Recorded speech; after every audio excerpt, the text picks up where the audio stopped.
Today's episode of The Real Deal with Damian Adams is brought to you by the three-point conversion. Now, three-point conversion is where fans' opinions matter. So if you're a sports fan, you're not following the three-point conversion on Facebook, Instagram, Twitter, YouTube, all over social media, you're doing it incorrectly. Now, three-point conversion has you covered with in-depth articles on football, basketball, baseball, soccer, NASCAR. We cover it all at the three-point conversion, pro and college. So make sure you follow three-point conversion at 3PTCNVRSN. Again, follow three-point conversion at the number 3PTCNVRSN. Three-point conversion, where fans' opinions matter. Today's episode of The Real Deal with Damian Adams is also brought to you by Dat Feelin Podcast. Now, we're all chasing that feeling of joy, that feeling of righteousness, that feeling that you just can't explain. The chase could be over just by subscribing to Dat Feelin Podcast. That's DATFEELIN Podcast. Now, Dat Feelin Podcast isn't just one podcast. It's a full network full of podcasts that cover wrestling, sports, politics, pop culture. Whatever your fix is, Dat Feelin Podcast has you covered. So go ahead and subscribe to Dat Feelin Podcast and stop chasing that feeling.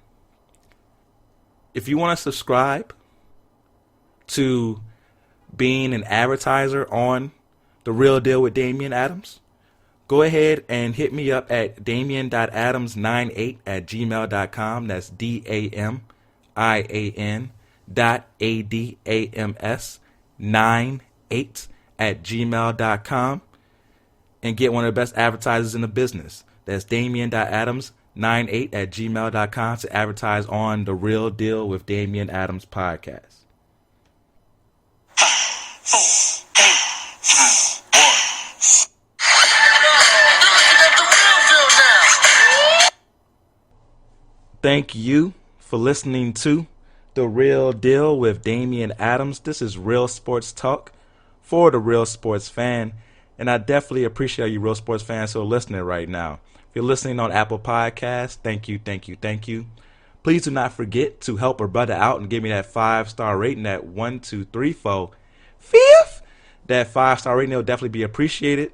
It is Christmas. That could be your gift to me, right? If you're listening on the three-point conversion station, the three-point conversion station is where fans' opinions matter, all right? So if you think the show is hot, say it loud. I think the show is hot and I'm proud. If you think the show can improve, don't say it as loudly. But please let me know. I need both your praises and your criticisms to be great at my job. Very excited about today's show. Got a special Christmas bonus episode for you. It's been a while since I did a bonus episode. So for you who are not familiar with the bonus episodes, it could be a little politically incorrect at times. You know, you might hear a curse word or two. We're not going to go too crazy. But to do this episode correctly, I had to bring on an old friend, somebody who I consider family in this sports and media game. I call him my sexy brother, Rashan Reeves. How you doing today? I'm good, Damian. How you doing today, man, on this beautiful Christmas Eve, man? How you doing? I'm doing great, man. I'm glad to have you on the show. It makes the show so much better when I can have family on.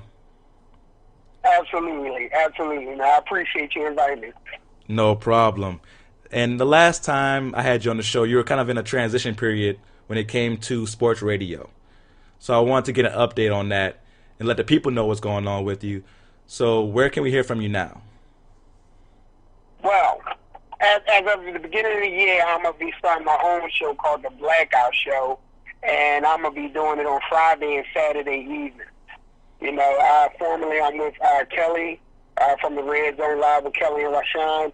You know, we did that for a couple of years. Kelly, my girl, that's forever going to be my, co-host. You know what I mean? That's my heart right there. But, you know, had to move on. You see what I'm saying? So I'll be starting the Blackout Show at the beginning of the year, starting Friday and Saturdays. And when I get this thing running, I'll be sure to let you know, Damian. Definitely. So we will be looking out for the Blackout Show on Friday and Saturday evenings. Once you know exactly where it's going to be at, please let me know. I'm going to share it with everybody I know so we can let everybody hear that quality sports talk that you always bring when you're doing your thing. Oh, man, thanks a lot, man. Appreciate it. Definitely no problem. And you are Philadelphia through and through. So I have to talk to you about your 76ers and your Eagles. So let's start with basketball. Now, coming into the year in the Eastern Conference, a lot of fans and experts, including myself, thought that the East would be a two-team race. Milwaukee, Philadelphia, and then everybody else would kind of fall in line behind them. Now, as the year has gone along, Boston, Toronto, even though they got a bunch of injuries, Miami, even Indiana, even Brooklyn playing well without Kyrie, you can throw in there, have kind of emerged. And Philadelphia finds themselves, Philadelphia finds themselves in the middle of that pack. What are your feelings towards Philadelphia right now as the season has gone along? I mean, so far so good.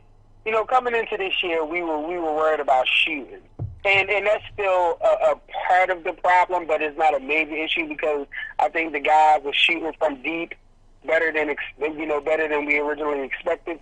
We getting a lot out of our rookie Matisse Thybulle. He has his rookie ups and downs, but for the most part, I absolutely love him. The city loves him. My biggest issue with the Sixers is I think that Joel Embiid is not being able to be utilized the way he was utilized last year, and partly because we got Al Horford. I think Al Horford clogs the lane up. He's playing that stretch four type of position for our team, but he's really not a stretch four. He's not a center either, but he's not a stretch four. Al Horford is not going to take you off the dribble at the 3-point line or raise up. I mean, he'll raise up for a three, but most of the time that shot. He's not your typical stretch four like a Kevin Durant, or Anthony Davis or something like that. So he takes a lot of space up in the middle of the lane, and also Ben Simmons takes a lot of space up in the middle of the lane, down at the baseline because Ben Simmons don't shoot. And that's my biggest disappointment with the Sixers this year. Ben Simmons coming back looking virtually like the same player he's been the past couple seasons. Okay, he took a couple 3-pointers this year, but not enough. I mean, you just got to shoot him. And that's the thing that we've been begging for in this city is for him to shoot. Defensively, the Sixers is going to get it together. I think, as a team, they're coming together. So right now, but they're in the fifth place, 22-10. They got Milwaukee tomorrow on Christmas Day. I'm looking forward to that matchup. I'm interested to see how Giannis be able to attack the middle of the lane with our bigs down there. But other than that, I think during the trade deadline, we're going to go out and get another shooter. But other than that, I think that Ben Simmons still, we all been saying it, need to improve on his jump shooting, his attempted. We don't even know if he can make it or not because he just don't shoot it. And I think that Joel Embiid needs to find his place, find a comfortable place in that offense again. Brett Brown needs to find something comfortable for him, because he's 5 points less than what he was last year. Around this time last year, he was 27-15. Now he's 22-10. So I think that since the beginning of the year, they're still trying to figure things out. But I still think it's only a two-team race in the East between Milwaukee and the Sixers. I know the Heat is doing good. Toronto, Boston. I think it's Boston to be there. I figure Boston to be there, but not quite as good as the Sixers or Milwaukee. But Miami, I think they'll fade off towards the end. Toronto, another team I think will fade off towards the end. And I think it eventually is set as the Sixers and the Bucks coming out of the East. Okay, yeah, I still agree with that. I still think the Bucks and 76ers are the two most talented teams.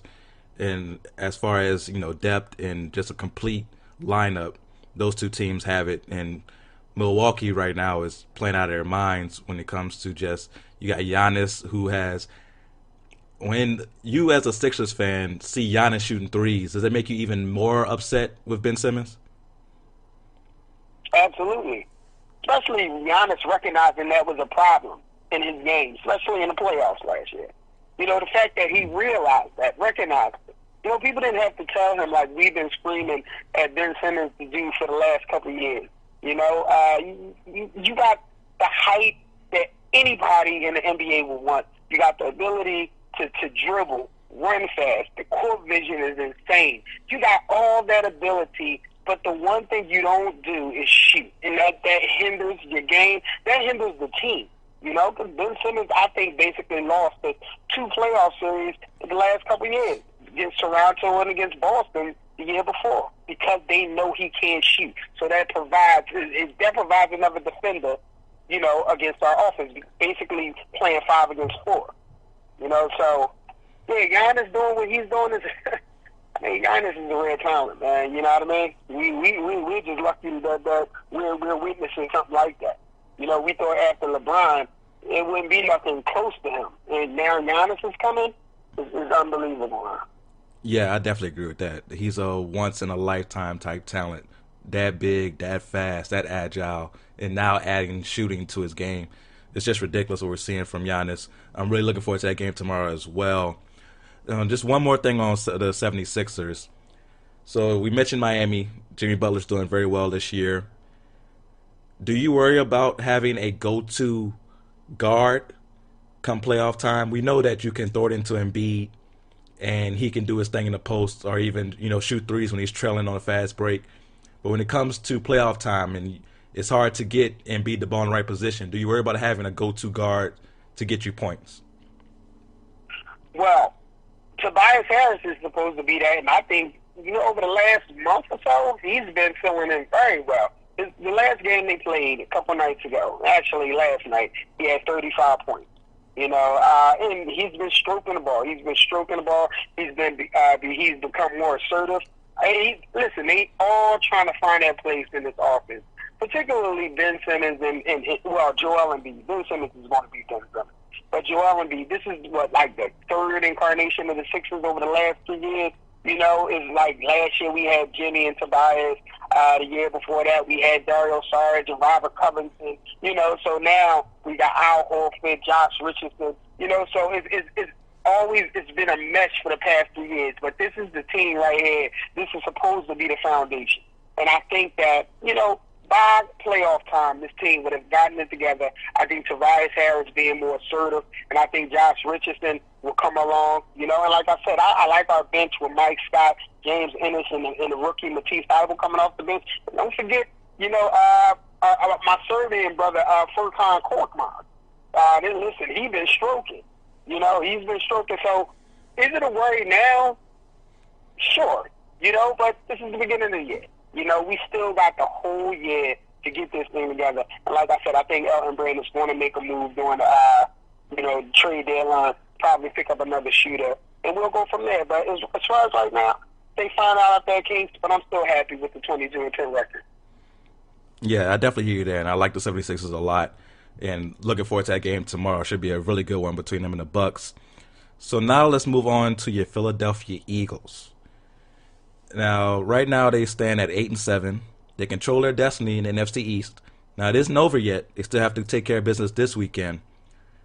Let's start there. Do you feel confident in the Eagles to go ahead and take care of, I believe it's the Giants this weekend, and win a division? If you would have asked me this 3 weeks ago, I would have said, hell no. Hell no. Listen, Carson Wentz, you know, I mean, you've known me for a while now. I've been one of the biggest critics of Carson Wentz. But over the past month, since that loss to Miami, you know, the following week, I know it was against the lowly New York Giants. Or was it the Washington Redskins? I forget. It was one of those teams. But for him to come back the way he did, I think it was the New York Giants. They was down 14-0, and they came back. And for him to in the fourth quarter, for him to show that leadership, that was something I was looking for. Because the one thing people here in Philadelphia questioned was whether or not Carson Wentz had the ability to lead his team to victory. Can he play in a clutch? You know, because we saw what Nick Foles has done over the past couple of years. We saw the crunch time performances he's had over the past couple of years. And you know, it's quite naturally because he was the first guy to bring us the Super Bowl. We're going to compare Carson Wentz to Nick Foles. Talent-wise, no question in the world, Carson Wentz is better. you know. But it's everything else that comes with being a quarterback, the intangible, seeing the field, getting the ball out your hands, reading the defense, you know, seeing everything that, you know, great quarterbacks see. You know, that's what we were looking for in Carson Wentz. And over this past month, I think he's put it together, especially with the lack of talent around him. No Deshaun Jackson, no Alshon Jeffrey, no Nelson Aguilar. We got players off the practice squad and Greg Ward, a guy that a lot of players on this team was saying we should have been gave a shot to. But no, we was giving the shots to Matt Howard and you know, the second round rookie. He played well this past week, but I've been highly disappointed in our second round rookie draft pick in J.J. Arcega-Whiteside. You know, he's one of the worst rated receivers in all of football. And you know, with the talent that he's missing, and for him to do what he's done, especially against the Cowboys a couple of days ago, is very, very impressive. He's shown me a lot, and that's when I said when they played the Giants a couple of weeks ago, and he came back and led us to victory. I said that was the best game in his career. It may have been the most important game statistic-wise. It wasn't his best performance, but for everything that the Eagles was going through, after coming off against the game against Miami, then going down 14-0 at your hometown against the New York Giants, and bringing your team back with everything, you getting booed here in Philly like crazy, you know, and the ghost of Nick Foles is watching over you. And for him to put on a performance at the end of that game and then lead us back against Washington and then against Dallas, man, hell yeah, I think the Eagles can go in there and beat the Giants. And I think we can win a first-round playoff game. Now, I know you don't like the fact that the Eagles or the Cowboys, one of the two is going to make it to the playoffs. Because I've seen you bring up the New Orleans Saints, you know, when he had to go to Seattle and they ended up losing. And I agree with you wholeheartedly. I agree nobody in the NFC East should even think about making the playoffs because they don't deserve it. You know what I mean? But rules are the rules. I think our team is starting to trend in the right direction. I love where Carson Wentz is going with his confidence. And listen, man, hopefully we make it to that second round and we see D-Jax back. And when he comes back, anything can happen. Now, you know where I stand on, you know, weak division winners. But like you said, the rules are the rules. You guys, if you win this weekend, we'll have a home playoff game. And who you may face is up in the air. You could face San Francisco, Seattle, or even Minnesota. In your mind, which opponent would you want the most out of those?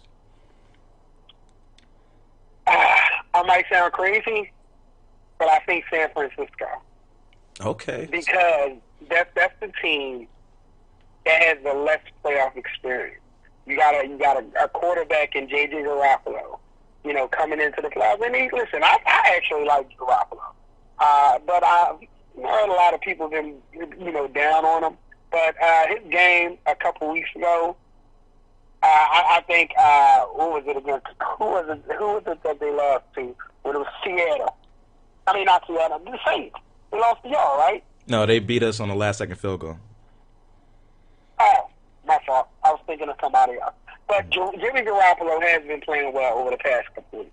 You know, but they think that he's the weak link. But that's the one team that has the least playoff experience. I don't want to see Minnesota because of Dalvin Cook. I think he's one of the best running backs in the NFL, and I think our team has been kind of weak on running. You know, I mean, listen, we have our up and down games, but a team that can run the ball consistently like Minnesota does and has those two wideouts and Stephon Diggs and Adam Thielen gives us problems. You see what they did to us early in this year, but they beat us 37-20. You know, granted it was in Minnesota still, but they give us problems, and that defense is cool. You know, Seattle obviously with Russell Wilson, his championship pedigree. You know, listen, I just think that out of the three, even though San Francisco is 12-3. And I think currently they hold the number one seed. Yeah. They hold the number one seed, and Green Bay has number two. That's the one team that I would if I would put my money on that we could beat, that would be the team that I think we could beat. Okay. No, I definitely like your reasoning for that. Myself, I would have went with Minnesota just because I don't believe Kirk Cousins can show up in big games. We saw that a little bit on Monday night. Now, it wasn't all on him. The offensive line was getting just tortured. Like, Zadarius Smith for Green Bay was just having his way with that offensive line. Like, treating them like kids who are on the naughty list, just spanking them through the line. And you can't blame Kirk Cousins for that when he's not getting any time to throw. But at the same time, this is his 9th loss on Monday Night Football with no wins. And we all know about his total primetime record and total record when everybody's watching. Playoff games, everybody's watching. You can count on Kirk Cousins to not show up. So for me, I could see, but Minnesota does have a really good defense. They played really well in the game against Green Bay this Monday night. But again, their offense didn't show up.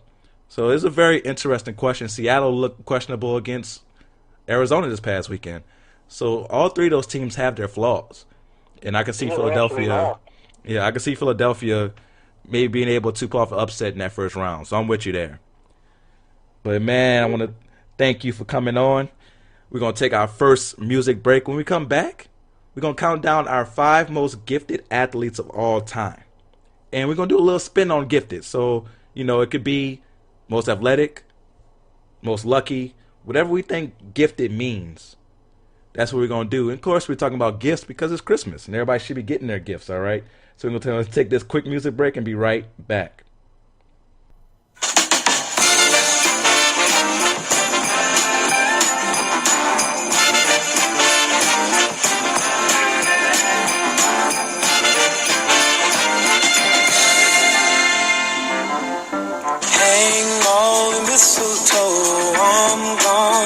To know you better this Christmas, and as we trim the tree, how much fun it's gonna be together. This Christmas, the fireside is blazing bright. We're caroling through the night, and this Christmas will be special Christmas for me.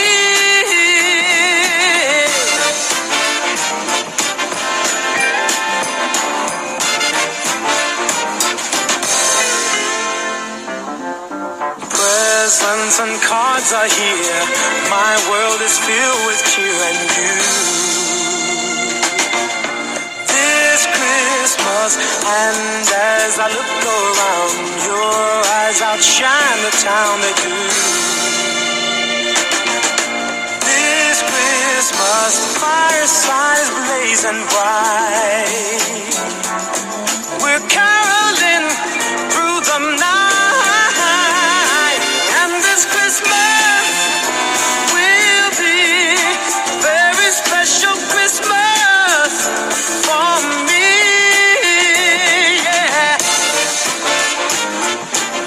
Shake a hand now.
Welcome back to The Real Deal with Damian Adams. Hopefully you enjoyed that music break. That was a classic right there. This Christmas by Donny Hathaway. You youngins might not know about that, but that's a classic right there. You know what I'm saying? If you're on Christmas and it's Christmas time, you try and get your girl in the mood with a Christmas song, this Christmas will do it for you, all right? So now we about to count down our top 5 most gifted, athletes of all time, right? So what we're going to do is I'm going to let Rashan go with his number 5. I'm going to go with my number 5, his number 4, my number 4, so on and so forth, and see who we have on our list. I'm always interested to see how we go about this. So, Mr. Reeves, who do you have as number 5 as your most gifted athletes of all time? Well, number 5 was one of my all-time favorites growing up, because I was a huge baseball fan. And unfortunately, the one time that I had a chance to see him play live here in Philadelphia was during, I think it was the 1995 All-Star game we had here in Philadelphia, and he got hurt during the picture-taking ceremony. He fell off the bleachers, and that's Ken Griffey Jr. Ken Griffey Jr. is, me personally, I think is the greatest baseball player I've ever seen play. As far as defense, his hand-eye coordination. I've never seen nobody swing a bat as fast as he swung a bat. His defense in center field. I mean, he could track down a ball. He'll run up the wall to catch balls, dive for balls. Had a thunderous arm. He can throw you out from center field, throw you out third base, home plate. It didn't matter. One of the most gifted players of all time. Especially growing up in the area during the steroids area, and, playing in that era, and not being linked to it, and to hit 630 home runs throughout your career, almost 3,000 hits, a 284 batting average, 13-time All-Star, 10-time Gold Glove Award winner. This man could do it all on the baseball field. And it's sad to see that such a talent didn't get a chance to win a World Series. Didn't get a chance to win the World Series. And that was just the one knock on Ken Griffey, is that he could not lead his team to a World Series championship. But other than that, he, in my opinion, and Barry Bonds is a close second, because I think Barry Bonds, regardless of what you think about his steroid usage, Barry Bonds before that was still a great player. I think he could have made it to the Hall of Fame if his career stopped in 1998 when he allegedly started using that steroid. But other than that, Ken Griffey Jr., one of my all-time favorite players growing up as a kid. He was my number 5 all-time favorite athlete, or just the athlete. Yeah, I have no problems with that pick at all. Ken Griffey made baseball cool, right? Like, he was one of the people, growing up in inner city, you get basketball and football mostly. But Ken Griffey, I had a pair of Ken Griffey shoes. As somebody who didn't play baseball and was a basketball player, had me a pair of Ken Griffey shoes. Ken Griffey, remember just seeing the prettiest swing ever.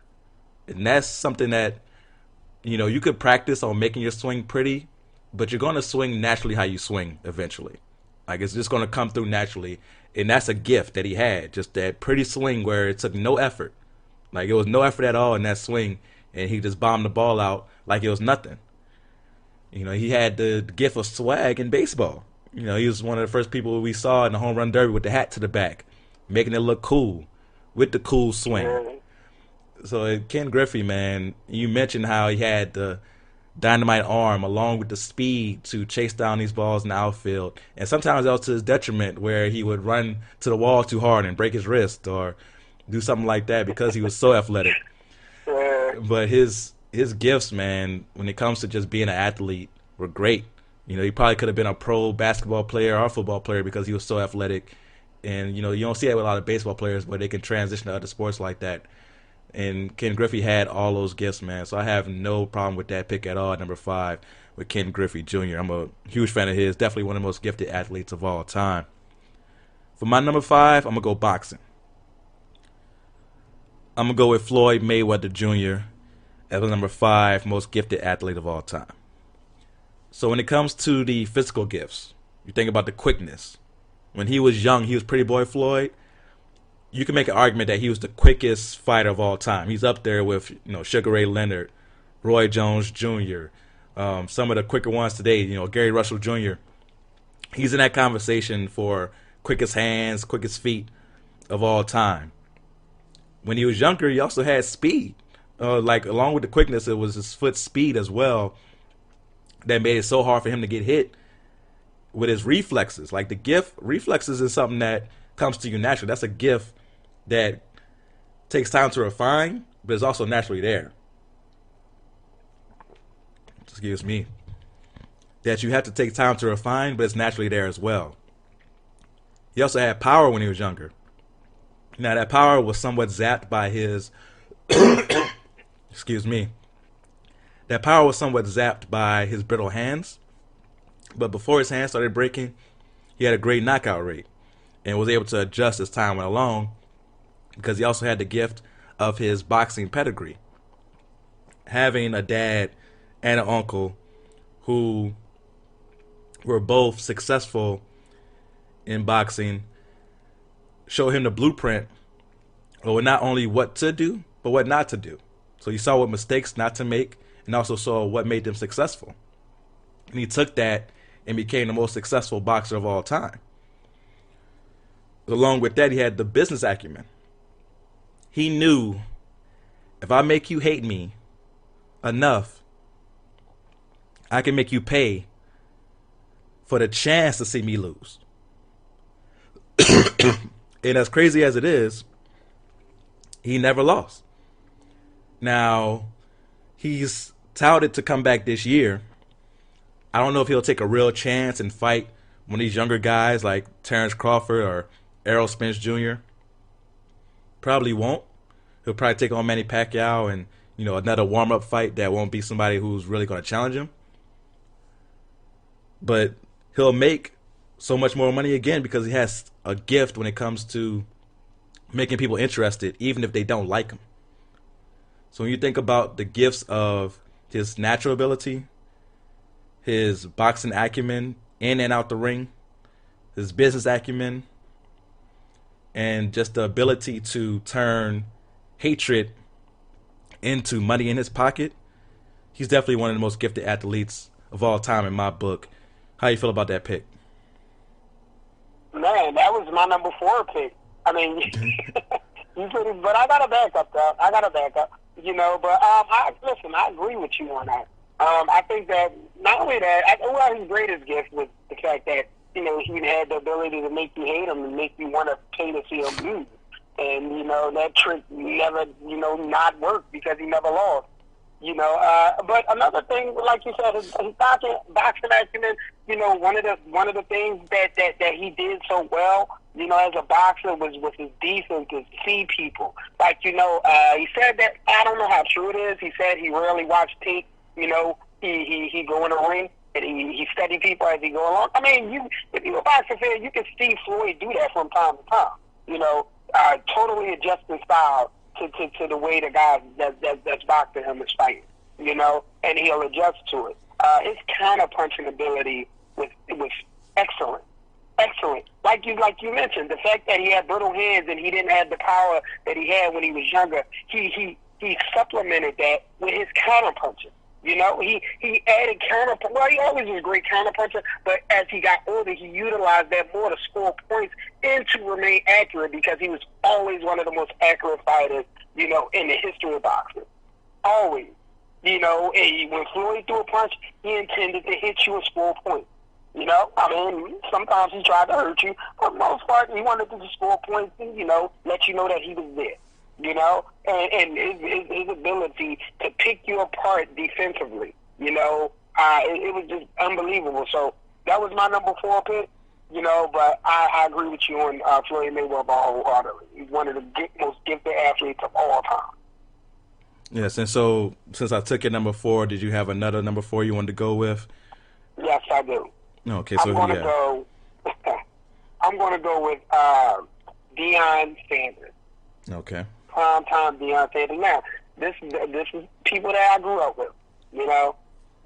Listen, we had another guy that I'll name later, that did the dual sports thing, baseball and football. But the difference between that guy and this guy actually lasted, and became a Hall of Fame player in one of the two sports, and Deion Sanders was probably the quickest guy I've ever seen play, and I was fortunate enough to meet him, and listen, man, one of the greatest people I ever met before, even though it was a short time, he took the time to talk to me, and that made my whole existence at the time, but as far as him on the field, football, he wasn't as great baseball-wise, but he had his skills in baseball. He was needed, with his speed, with his defensive ability, he could steal bases, he had that ability to do some things on the baseball field. He wasn't the greatest hitter, he wasn't as great in baseball as he was in football. But in football, it was no guy that he couldn't cover.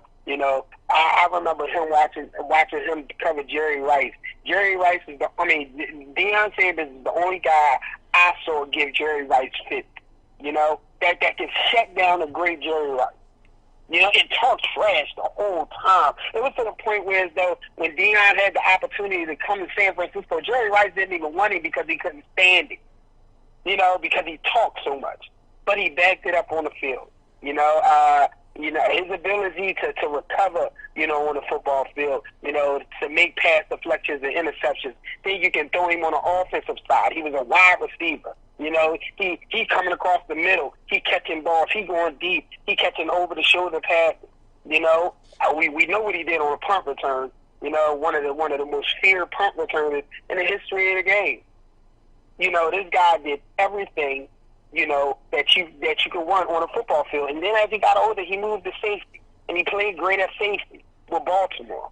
Deion Sanders, and he played a good 16, 17 years. Deion Sanders is one of the all-time greatest, athletes of, in my lifetime, and one of the greatest personalities. He made the cornerback position a prime-time position. He made people look at the cornerback position. And that's why, if any list of athletes of all time, Deion Sanders is always going to be on one of my lists. Yeah, I definitely love that pick. I had Deion Sanders on my list as well, so I'm just going to add to what you said before I go to my number 4. Deion, man, you talked about the incredible speed, the quickness. You also had the gift of gab, right? And the fact that he was able to talk the way he could, was how he was able to make so much money in a position that wasn't really getting paid like that at the time. DBs weren't getting paid major bucks. And because he was so flamboyant and he was out here making music videos, talking about how it was about the money, he was able to turn that into bucks in his pocket, right? He got a $2 million signing bonus when he got drafted, which at that time wasn't really heard of. He was able to get an $8 million signing bonus for that 1 year in Washington, which at the time, again, was unheard of. His signing bonuses that he was able to get because of his popularity definitely did a big part in supplementing his income, because when you look at the salaries from back then, it wasn't crazy like they are now. So for a DB, it had to be about the signing bonus and roster bonuses and things like that to really set you apart and set you up for life. And his gift of gab got him that. You mentioned the great punt returning, the awesome things that he would do as far as being able, as soon as he got the ball, it was a fumble return, interception, punt return. Even in Dallas playing wide receiver, he had it all when it came to football. You mentioned how he was also a very good baseball player. Wasn't the greatest, but the fact that you could be, all-time great at one sport and pretty good the other professionally is nuts. It's nuts when you think about it. So I definitely agree with Deion Sanders there as that pick. So for my number 4, I'm going to go tennis. I'm going to go with Serena Williams for my number 4 most gifted athlete of all time. So when you think about it, the fact that she had an example in Venus Williams as a Hall of Famer come before her was a great gift. And she was able to take it to a whole nother level and become the greatest of all time. Then you think about the fact that she is probably the most powerful woman of all time when it comes to her serve, forehand, backhand. women were not seeing the speed of the ball that she was hitting it with at that time. Now, there's women who have caught up now, but she's still, if not the most powerful, one of the most powerful hitters in the game till this day. Till this day. Shout out to Deontay Wilder. And when you have that combination of that power, her speed, being able to cover the court the way she can, and being able to not only just win with power, but she, every once in a while, I'll be like, okay, I see that you adjust to the power. Let me hit you with a little volley shot. Get it straight over the net.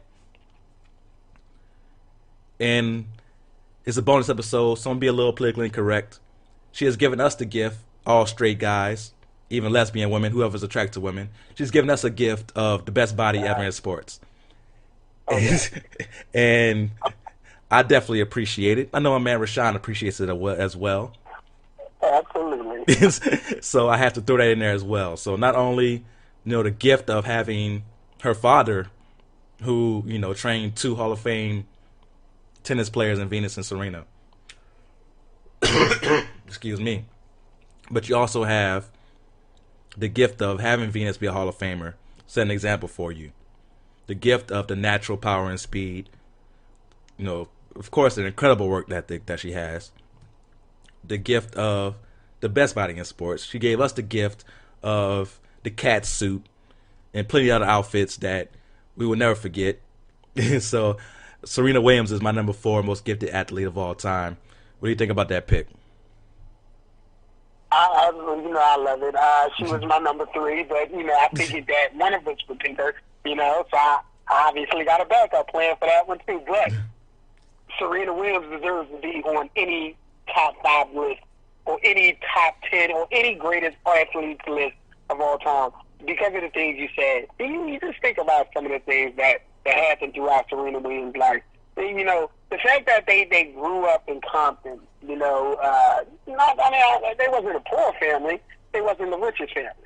The fact that their father had them playing not on grass courts, on concrete courts. Concrete courts in the middle of Compton playing tennis. 2 young black girls. I mean, that stuff, you can ride through any hood in America today, tomorrow, and you will not find that. Tennis is not a popular sport in the black community.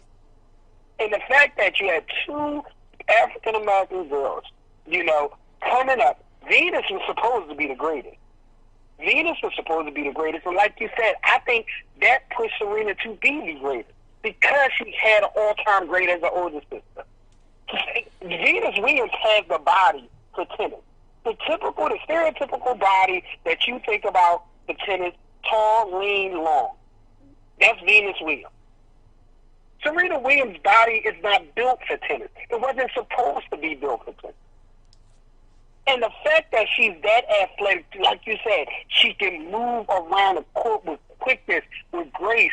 She can hit every shot with finesse, with power. She sees everything. It's to the point now, even though she's 20-plus years in, even when she loses a final, we're questioning like, well, is Serena losing something? Not even mentioning the fact that she made it to the final. And that's greatness in itself. The fact that she consistently makes it to major finals, and she may not win them all, but she's won enough to be considered the greatest of all time. And the stuff that she's had to deal with, racially throughout her career, still even to this day. She gets side eyes when she wears certain outfits. Judges, calling calls against her. Her not getting the proper respect. Financially, you got players that's beneath her making more money financially. Through endorsements and stuff. And the fact that she still can keep a smile on her face. And still go out there and compete at a high level. It's just unbelievable to me. The mental toughness she has. I don't think I've ever seen any athlete, female or male, that had that type of mental toughness. There's a few, like Michael Jordan, Tom Brady. But other than that, you don't find too many people that have that mental toughness like a Serena Williams. So I'm glad you picked her, man. She would have been on my list if you didn't pick her, but one of us was going to pick her, and she definitely deserved. Yes, most definitely. And we have a lot more to get to on our top 5 most gifted athletes of all time. I definitely have some surprises in my top 3 on why I picked those top 3. So you definitely got to stay tuned. We're going to take our next music break and be right back.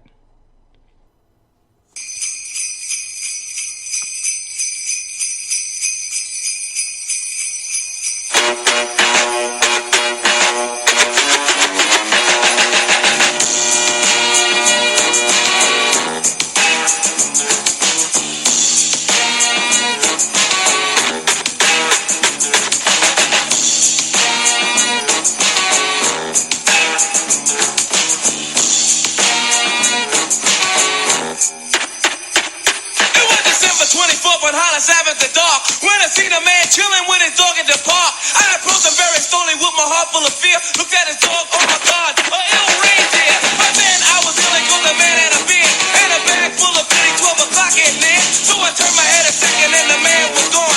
When he looked to drop his wallet back dead on the lawn, I picked the wallet up and then I took the pause, took out the lights and then it cold said Santa Claus. $1 million in it cold, hundreds of G's, enough to buy a boat, magic car with ease. But I never steal for Santa, but that ain't right. So I was going home to mail it back to him that night. But when I got home I bugged, cause under the tree was a letter from Santa and the door was for me.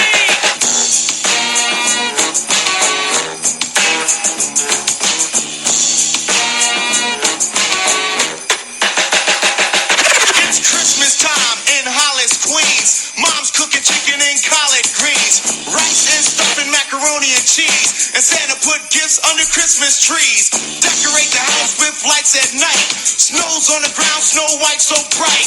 In the fireplace is the Yule log. Beneath the mistletoe as we drink eggnog. The rhymes that you hear are the rhymes of carols. Like each and every year we bust Christmas carols. Christmas carols. Christmas carols.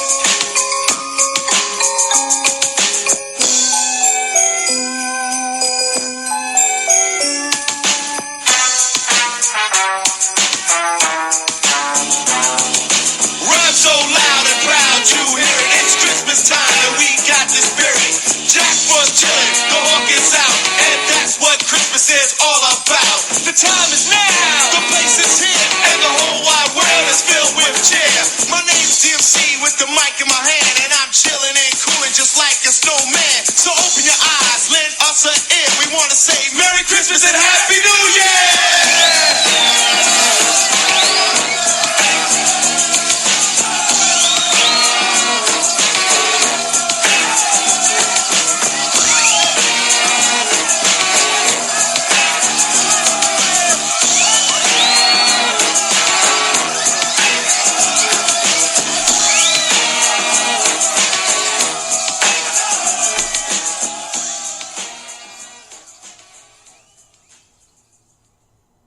Welcome back to The Real Deal with Damian Adams. I'm still here with my man Rashan Reeves. We're counting down our top 5 most gifted athletes of all time. We're now going to move on to our number 3. Hopefully you enjoyed that music break. That was Christmas in Hollis by Run DMC. Classic right there. Who do you have as your number 3 most gifted athlete of all time, Rashan? The reason I don't have him number 1 is because his career was cut short, and the reason I got him number 3 is because of the legend that he is. You know, the legend of Bo Jackson. You know, I think, you know, Bo Jackson is arguably one of the greatest athletes to have ever lived. You know, even in the short time span that we've got to witness his greatness, we recognize that he's one of the greatest athletes who has ever lived. Now, we just talked about Deion Sanders. Bo Jackson could have been a Hall of Famer in both sports. Deion was a good player in baseball. Bo Jackson was a great player in baseball. Deion Sanders was a great player in football. Bo Jackson was a great player in football. He could have been the one player that was a Hall of Famer in both sports. And it's unfortunate that he suffered a hip injury and basically ruined his career, but his legend was already cemented. You know, I've never seen nobody in that short time span still to this day get recognized as one of the greatest athletes of all time, even with that small sample size. Because in that sample size, he was that great. He was that great. And if you don't believe me, go and watch you can just type in Bo Jackson. One of the first videos is going to come up is when he was playing against Seattle, the Raiders against Seattle, and he just trucked. What was the kid's name? I forget his name. But the linebacker from Oklahoma. I forget his name. Yeah, I'm forgetting his name now too. You know what I'm talking about, Damian? Yeah, I'm forgetting his name too. But he was supposed to be the next big thing coming out of Oklahoma as a linebacker. Yeah. And that game pretty much cemented that he wasn't going to be that.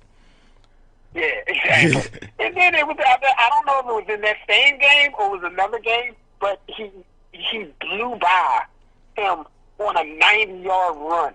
And the quickness, as big as Bo Jackson was, the quickness he had was just unbelievable. But I have to put him at number 3 because of the legend of Bo Jackson. He would have been number 1 if he had a sustained career. You know, I think no doubt in anybody's mind, Bo Jackson would have been number 1. I mean, assuming he didn't suffer a major injury, any time during it, the rest of his career. I think he would have been, one of the all-time great athletes. I mean, he still was, still is. But, it wouldn't have been a question about it, But all we got to go on is his legend and that short sample size, and I still, in that short sample size, gets him the number 3 nod on my all-time greatest and gifted athletes of all time. Yeah, I definitely have to respect that pick right there of Bo Jackson. You think about the legend of Bo Jackson, there's stories about him throwing rocks from 50 yards away and killing a pig with the rock. And it's like just crazy legends about him running from, like he threw a rock through somebody's window, he's running from them and jumped over, an 18-foot ditch. Like crazy legendary stories about Bo Jackson growing up. And he lived up to it. You talk about what he did at Auburn and how he just did even more than NFL and MLB. Still, to this day, the only player to be an all-star in baseball and a Pro Bowler in football. And I don't think that's ever going to change because now it's going to be very hard for an athlete to convince, teams to let him play both football and baseball. I don't think we're going to see it again unless somebody's just that phenomenal, somebody that we don't know about yet. But even with athletes who we know are good in both sports, like, say, a Jameis Winston or a Russell Wilson or a Kyler Murray, you usually have to pick one. But with Bo Jackson, he was so great at both that the Raiders had to be like, all right, you play half the season with us. We'll take it because you're just that good at what you do that we have to compromise with you on your schedule. And that's something I think doesn't get talked about enough with Bo Jackson. Teams very rarely are going to, especially football, be like, all right, we're going to compromise what you want. And you're a running back. It's not like it's the quarterback who you're compromising for. It's the running back. You know how good you got to be as a running back for the team to be like, all right, we're just going to bend to your terms. And you come in when you ready to do this, and we going to, we'll be here ready to accept you in. You have to be an absolute monster to make a team bend to your will like that. So I definitely agree with Bo Jackson as one of the most gifted athletes of all time. So for my number 3, I went a little twist. This guy isn't one of the most gifted athletes of all time. Like, he definitely was not somebody who, woke up like this talented. He doesn't have that type of raw talent. But he's been gifted with a lot of things, and along with his hard work and dedication, has become who a lot of people proclaim to be the greatest quarterback of all time. And that's Tom Brady. Now, Tom Brady has been gifted with the greatest coach of all time in Bill Belichick. For the beginning of his career, he was gifted with a Hall of Fame kicker in Adam Vinatieri. Now, you know how hard it is to make the Hall of Fame as a kicker? Like, football players don't respect kickers a lot, right? There's very few kickers in the Hall of Fame. I believe it's like less than 5. So for Adam Vinatieri, we all know he's getting in. So you had this guy who's one of the most close, if not the most, one of the most clutch kickers of all time, kicking for you and helping you win Super Bowls. You've been gifted with great defense after great defense after great defense. And I think that's one thing that gets underrated when we talk about Tom Brady or quarterbacks in general is the defense that they're playing with. In Tom Brady's 18 years as a starter, he's been on the team 19 years. He missed that 1 year with the ACL. So it's his 18 years as a starter. the New England Patriots have had a top 10 defense 16 years. Let me say that one more time, excuse me. In Tom Brady's 18 years as a starter, he's been gifted a top 10 defense 16 times. Yes, like that's absolutely nuts. Coming from a Saints fan who, Drew Brees had a top 10 defense 3 times during his time with the Saints. It's absolutely nuts to think about somebody having a defense like that to play complementary football with for your whole career. Nuts. He was also gifted Randy Moss for a year. Motivated Randy Moss. You saw what Tom Brady did that year, breaking all kind of records. Gifted one of the greatest tight ends of all time in Rob Gronkowski. So I think Tom Brady, I have no problem when people say he's the GOAT, but I don't think that it's as definitive as people say, as just non-arguable as people try to make it. Because when you look at the things that he's been gifted throughout his career, Tom Brady has had more benefits than I think any other quarterback in history. Even Montana, who had Jerry Rice and had the 49ers defense, didn't have as many gifts given to him as Tom Brady. But I know that you are a big Tom Brady guy. Do you have any problems with my pick there? I don't have a problem with you picking Tom Brady. Because, I think that, Tom Brady definitely has been gifted, obviously with Bill Belichick. And not only a great defense, he always had a great offensive line as well. The one thing that I can say that Joe Montana, even though I still think Joe Montana is a close second, I'll give the nod to Tom Brady. Joe Montana played in an era where there was no type of rules for the quarterback. I mean, you can get killed by a linebacker. I mean, how many videos we got of Joe Montana getting absolutely murdered? And they get right back up and throwing touchdowns afterwards.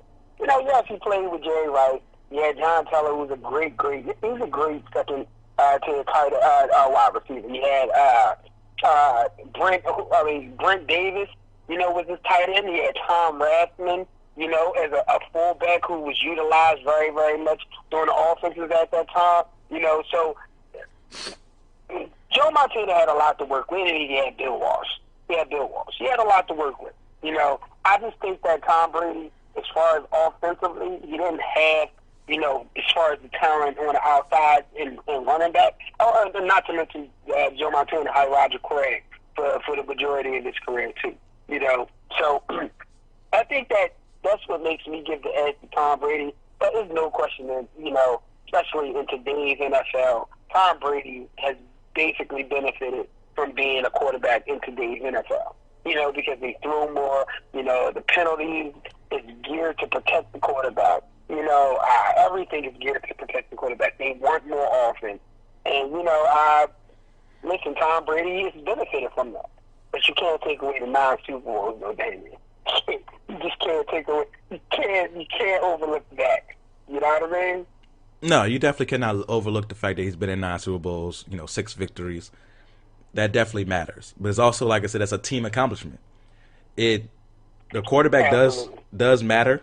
It matters a lot. You're not going to have, most quarterbacks who, only win 1 Super Bowl and you could say were carried don't get to another one. Like, Trent Dilfer didn't get to another Super Bowl.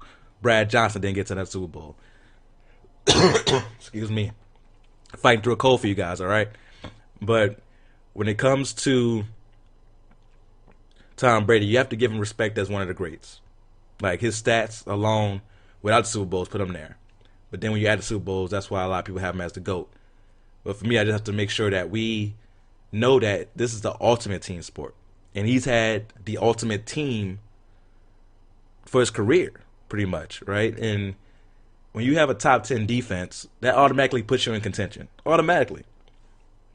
And for him to have it for, 90% of his career, it's just nuts. Like, I don't think people understand how hard it is to do that many times. Because with defenses, players get old. people catch up to your scheme and start to gouge your defense. And with New England, with Bill Belichick, they're able to adjust, plug and play, find that one player. They might spend money on one guy. Like right now, they're spending money on Stephon Gilmore. Everybody else is not making that much. You might find one guy to spend money on and be like, okay, we're going to spend money here. They did it on Darrell Reeves a few years ago. You might spend money on one shutdown corner. Everything else is going to plug and play. We'll find people to do it. And boom, it works. So Tom Brady's definitely been gifted that. He's also been gifted, with a few plays here. Gifted with the tuck rule. That started it all. Right? That was a gift from the football gods that was not called a fumble. So he's definitely been gifted throughout his career. And we have to recognize that when we talk about the QB rankings all the time. That's all I want people to recognize. I hear you, man. Listen. Not only that, I said Brent Davis, tight end for the San Francisco, Brent Jones I was talking about. But listen, Tom Brady has had, I agree with you on that. He has had, a lot of things go his way. Even in some of those Super Bowls where they won by 3. Adam Vinatieri, like you said, he won a couple of those Super Bowls. So listen, I see where you're going with it. I definitely see where you're going with it, but, as far as him being the greatest of all time, listen, man, if anybody going to say Joe Montana, I'm not going to argue against that because I've seen Joe Montana. I know how great Joe Montana was. The only thing that separates them two from me is the weapons that they had, but Joe Montana, I don't know if he played with the same offensive coordinator, in the same system, throughout his entire career. I think I don't know, they probably still ran the West Coast. So they're basically similar. But I can't argue against somebody who say Joe Montana. No, I can't argue with Montana either. I definitely have Montana in my top 5. I did my top 5 the other day. I had Manning, Brady, Breeze, Montana, Marino. And you can flip-flop that top 5 any type of way. And there's other people outside that top 5 who should, who definitely have an argument for being in when you talk about Aaron Rodgers and, so many others. And some people will say Brett Favre. I can't do that. But there's a lot of other people out there that you can put into the list. So when it comes to quarterbacks, I'm very interested to see who's going to be on that NFL all-time 100 quarterback list. That's going to be very interesting to see who gets left off because, they're going to try to go back and get people from like the 1920s and whatnot. So who can I ask a question real quick? Yeah. Where would you rank Drew Brees right now? Because as far as me, I think Drew Brees is definitely a top 3 quarterback of all time. Yeah, I have him number 3. I have him behind Manning and Brady, number 3. Yeah. Because you got to take into account, like you said, he didn't have the greatest team, the greatest defenses. Sean Payton is a great coach, but Drew Brees has had a share, receivers come and go, running backs come and go, and the fact that he's small in stature and his shoulder injury that he had to overcome and to be so accurate. Unbelievable. Incompleted one pass last week. Like, how in the hell is that possible? It was perfect, basically. Yeah. He definitely top 3. No, we definitely agree there, man. His accuracy is nuts, and it's been a lot made about him not winning on the road in playoffs. I kind of went into depth on that on The Real Deal with Damian Adams YouTube channel, where I did a video about Drew Brees deserving more respect. A lot of those road losses in the playoffs were games where he had his best games. He had some really good games where the defense let him down. He had a great game against Minnesota when the Minnesota Miracle happened. Like, we were down by 20. He led us back and had us in position to win the game when Marcus Williams made the worst tackle attempt in history. So when those things happen, it's not on Drew. He's not the one out there playing safety.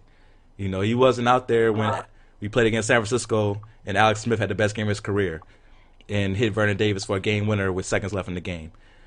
Like, we have to look at the individual games and not just say, oh, he's only 1-5 on the road in the playoffs. You have to look at things and see exactly what happened when it comes to those things. So, yeah, we're definitely on the same page there. So now let's move on to number 2. Who do you have as your second most gifted athlete of all time? I was going to go with Michael Jordan, but the reason I'm going with Michael Jordan is basically the reason you went with Tom Brady. Now, Michael Jordan obviously is a great athlete. was a great athlete. Is his career enhanced? I mean, is the way we view him enhanced because of the 6 championships? Of course. You know, of course, that enhances it. Why it enhances it? Because he had Scottie Pippen, because he had Phil Jackson as a coach. Same things that you could say about Tom Brady. You know, you can throw out there about Michael Jordan. One thing about the only difference is that Michael Jordan is a top tier athlete. You know, Tom Brady wasn't. You know, but Michael Jordan, not only was he a great athlete, I throw all this stuff in to being athletic. You know, and it's not physical, but I think mental has a lot to do with athleticism as well. You know, to be able to think now, a lot of the stuff you do athletically is just instinct. But it is some things that you can do that you think about, you know what I mean, that you just able to do that some other people can't. You know, and I think Michael Jordan had that ability to rest on defense. You know, to not lose anything on offense because he's resting on defense, and vice versa. You know, he had that ability to turn it up when it needed to be turned up. You know, he had that intensity. He had that ability to inspire everybody around him. You know, he had John Paxson make that baseline shot. He had Steve Kerr make that baseline shot or a 3-pointer to win a game, or Tony Kukoc or Scottie Pippen, or even Dennis Rodman for that matter. You know, he elevated everybody that he played with. And that is a gift, I think. That is a gift. The one knock I don't know if you have the same knock on LeBron James, but generally, the general consensus about LeBron James is that he didn't have the leadership abilities that Michael Jordan had, you know, and that's the thing that separates them two. Because athletically, he's probably a greater athlete than Michael Jordan was, you know, but he didn't, early in his career, now he's total package now. Early in his career, he didn't have that ability to lift everybody up. Michael Jordan had that from the start. Michael Jordan's greatest gift was not his athleticism, was his thought process, and it was that he didn't fear failing. He didn't fear failing. With a lot of athletes nowadays, even before, they had a fear of failing. They wouldn't take that shot. They would make the wrong play. You rarely see Michael Jordan do that because he didn't have a fear of failing. He knew what he wanted to do, and he was going to do it. Regardless if he missed it or made the wrong play or pass, he was going to do it, you know? And that was the greatest gift Michael Jordan had. You know, we all remember the great shots he hit. But he's missed a lot of shots as well. But he didn't fear failing. And that was the greatest gift Michael Jordan had. And him and Muhammad Ali are close in that. That's why I think I'm not going to pick Muhammad Ali on my list, but Muhammad Ali and Michael Jordan, I would kind of give them like the number 2 nod. And Muhammad Ali is an honorable mention because those two are similar in that way. They had the theatrics. They had the gift to provide great moments at great times. You know, and Michael Jordan was great at that. Muhammad Ali was great at that. You know, and Michael Jordan will always forever be the greatest basketball player of all time. You know, I'm not even going to, you know, include his baseball career, you know, but the fact that he could play, you know, and it was getting better, that you know how great of an athlete he was, but there's other things that made him a greater athlete on a basketball court that made me pick him to be the number 2, you know, greatest athlete of all time for me. It was that his mental toughness, his mental awareness, you know, along with his physical ability, you know, and his lack of fear of failing is what make me pick him number 2 of all time. Yeah, he's definitely up there when you talk about most gifted athletes. You know, 48-inch vertical. There's a rumor that, you know, he ran a 4.5 40 in college, and because he originally ran a 4.6 and somebody was faster than him. And we all hear the stories about how competitive he is. So he worked at it and worked at it and worked at it. So he got down to 4.5 and was the fastest guy on the team. And that's a gift. To be that insanely competitive, I guess it's a gift and a curse. But when it comes to when you're in your professional career, it's a gift. Now, when you're at the craps table, it could be a curse. And we all heard about those stories with Michael Jordan as well. But when you're on that court, it's a gift to be that competitive. And, you don't be the best player on a 72-win team without having some of that crazy competitiveness.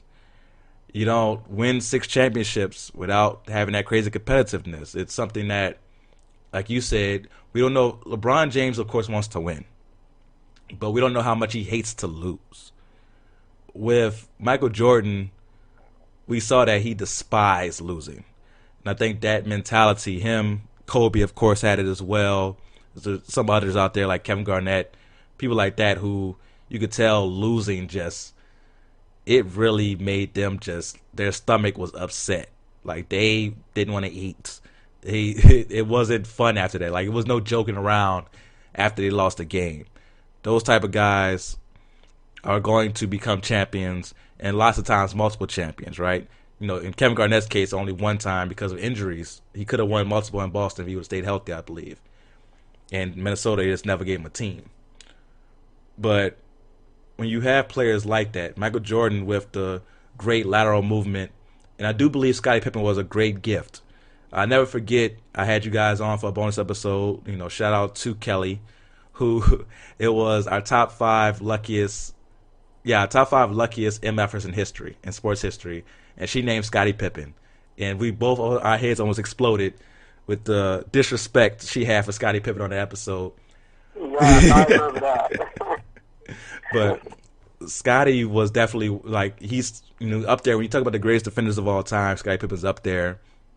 He's also a very good offensive player, very versatile, can play point forward, can, shoot the ball, can handle the rock, do it all. He showed that the year that, the full year that he got to play without Jordan in his prime, where Jordan was playing baseball. And, a lot of people still say the Bulls should have made the finals that year if it wasn't for a bad call. So he definitely was gifted with great talent around him. Tony Kukoc, one of the greatest 6 men of all time. And, of course, the years of Dennis Rodman, who is the Hall of Fame defender and rebounder. Now,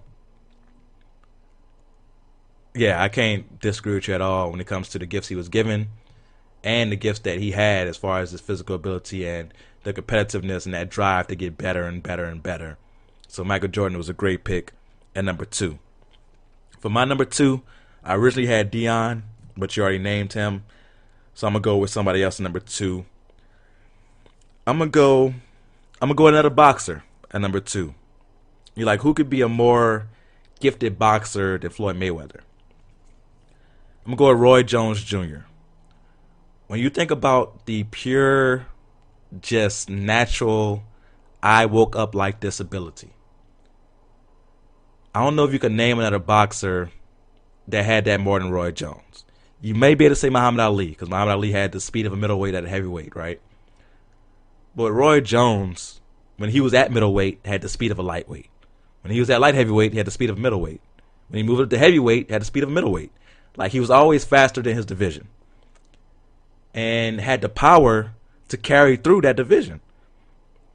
When he moved up to heavyweight, he didn't knock out John Ruiz, but you saw that power carried. And that when he was popping Ruiz, it hurt. And there's still a big part of me that believes if he would have stayed at heavyweight and maybe fought Mike Tyson, he could have made history there instead of trying to drop back down, lose all that weight to go back down to light heavyweight and take on Tarver. History could have been different. But when you think about the highlight reel of Roy Jones, you can make an argument that he has the greatest highlight reel in boxing history, right? He's right there with Mike Tyson when it comes to that highlight reel. Now, Mike Tyson's more of a violent highlight reel, just boom, boom, just, oh my God, did he just kill that dude? Roy Jones wasn't like that, but Roy Jones was just, oh my God, did he just make him miss a whole round and then knock him out with a 6-punch combo? Is that possible? Did he just do that? Did he just knock that dude out with a rib shot and break his ribs? Dude's on the ground screaming from a rib shot? Did he just put his hands behind his back, duck 2 jabs, step to the side, and hit dude with a right hook and knock him down? No way he did that. There's no way he just did that. That's what you see when you watch Roy Jones Jr. highlight film. Just things that make you go, no way. There's no way he did that. Come on. And it's over and over and over again. Throughout his prime, there was no one who could touch him in the 90s, early 2000s. From 92, 93 to 04, you can't name somebody who was better than Roy Jones during that time. You can't. Even as Floyd was coming up during that time in the late 90s, early 2000s, as great as Floyd was, Roy was just on a different level, man. Now, I believe you rate Floyd above Roy because of Floyd's longevity. But during that prime period, I don't think there was anybody in history better than Roy Jones Jr. How you feel about that pick? Man, he was going to be my number one pick. Yes. Listen, man, everything you said, during that stretch, and I first saw Roy Jones, what was it? It was, I forget who he was fighting, but it was the fight before he fought James Toney. And I was a huge James Toney fan. And I just wanted James Toney to beat the hell out of this flashy guy who talked so much, just swore he was the best. And when they got in the ring, it wasn't even like a fight. Like, you know what I mean? Like, Floyd was countering. And this is James Toney, and he's still one of my favorite all-time fighters, But, he clowned him. And then to see all the things he did after that, like, the fight against Vinny Pazienza is the one that stands out for me, where leading up to that fight was so much trash talking between him. Now, Pazienza was a little bit older than Roy. Everybody knew that Roy would beat him. But the brutal way he beat him, the way he beat him, and he had to turn to the ref to tell the ref to stop it. And the ref just shrugged him off like, yo, just finish him. And he finished him with like a 3 uppercut combo to end the fight. Like you just mentioned, the body shot that knocked out Virgil Hill. I think he broke the man's rib cage. Some of the things he's done, like, throughout that stretch before he lost to Tarver. And I agree with you on heavyweight. I think he could have made a name for himself at heavyweight, too. I think he totally blew his career when he came back down, lost all that weight, and basically he didn't even look like the same fighter when he fought Tarver when he came back down. He just looked like, He was just so, like he just didn't look himself. He looked like it took so much to lose that weight. But in that stretch, it was nobody I've seen better than him. He tapped his feet and knocked you out. Put his hands behind his back, taunt you, knocked you out afterwards. Put his hands to the side like, he's making the TO sign. And then all of a sudden, knock you out. Everything he did was planned, prior. And then afterwards, the thunder was coming. His quick reflexes, his ability to get out of way of punches. The level of speed in his punches. Like, I've never seen nobody throw punches at that rate. Like, he threw.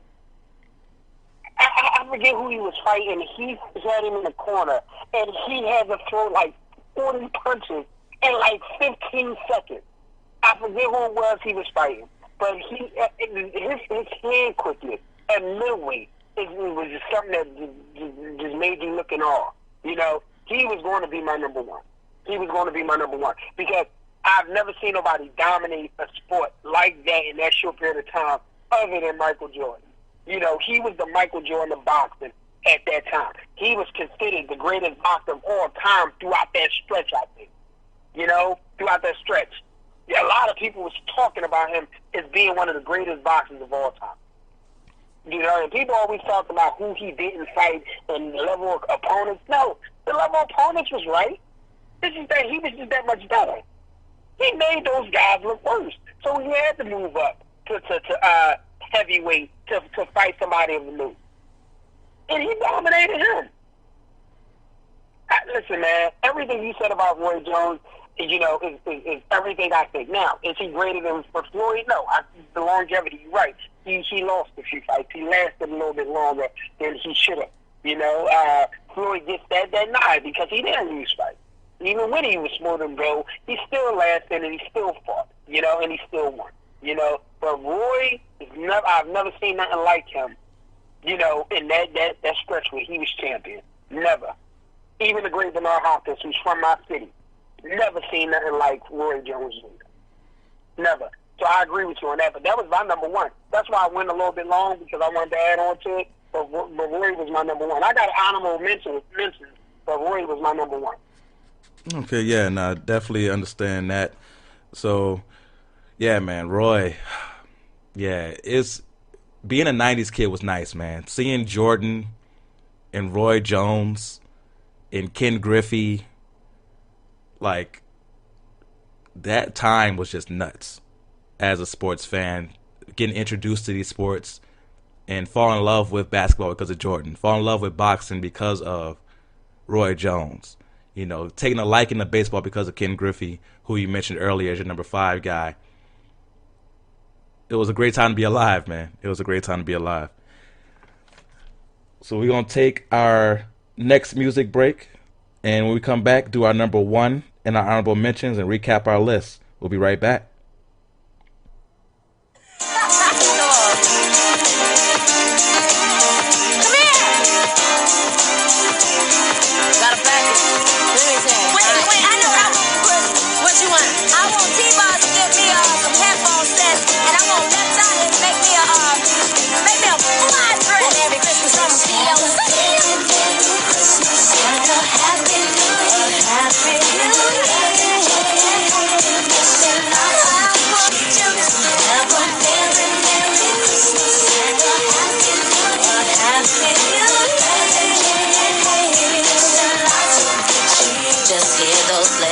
Jingling, ring, ting, tingling too.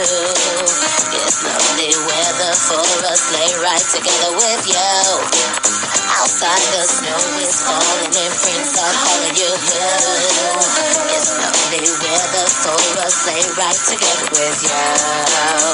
Santa, very Merry Christmas. Santa, Happy New Year. Happy New Year.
Welcome back to The Real Deal with Damian Adams. Hopefully you enjoyed that music break. If you didn't, something's wrong with you. That was Sleigh Ride by TLC. Speaking of the 90s, like I was before the break, probably the greatest group of the 90s. That's arguable, but TLC, rest in peace to Lisa Left Eye Lopez. But TLC with Sleigh Ride was the music break right there. So now it's time for us to name our number one most gifted athlete of all time. We've had some overlap with our list, which is going to happen. Great minds think alike at times.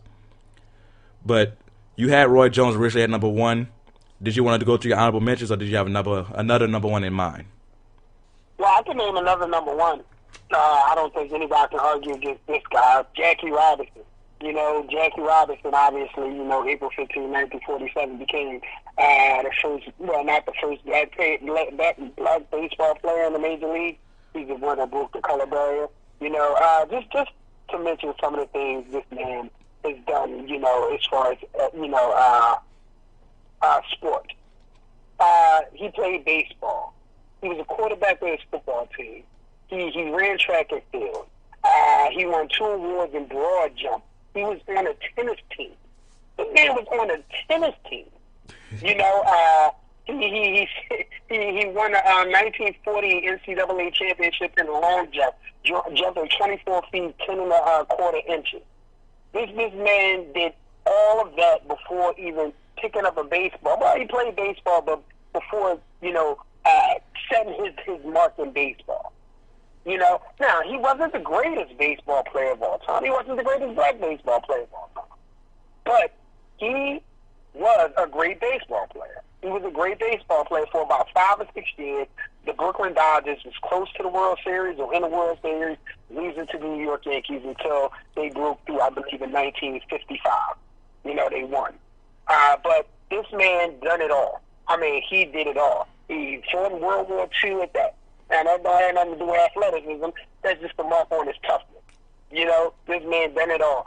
Obviously, went through his career with the racism, people throwing stuff at him, baseball players throwing balls at him. His mental toughness, he had to set that example for players coming behind him.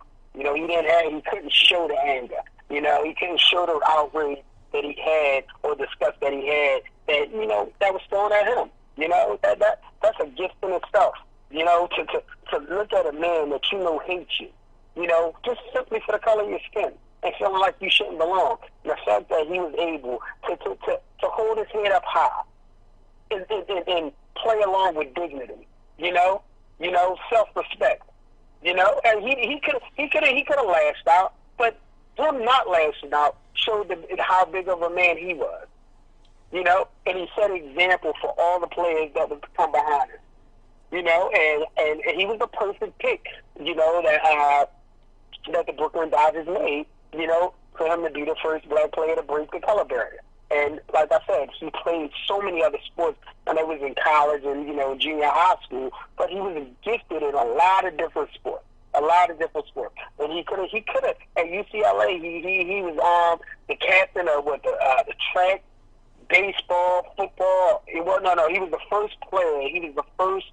Hold on, let me read this. He was the first player to have the letters, the varsity letters in 4 sports: baseball, basketball, football, and track.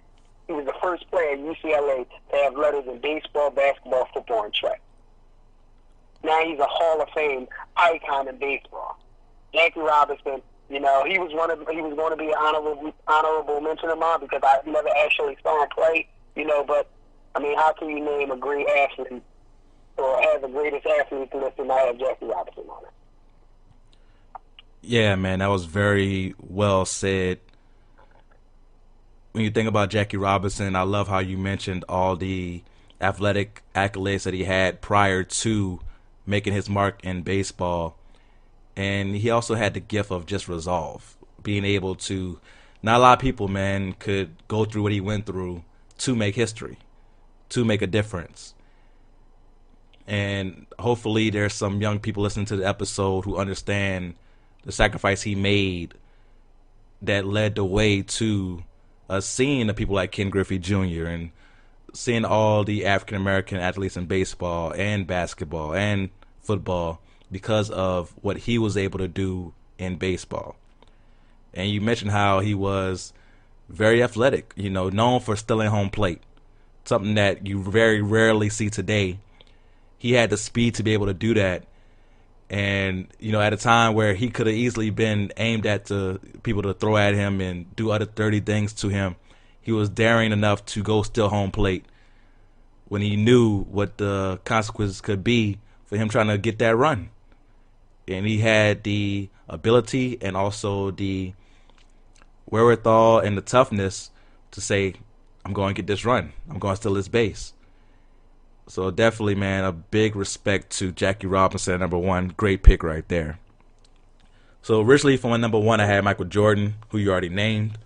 So I'm going to go with my backup here, who I actually believe is more gifted than Michael Jordan. LeBron James.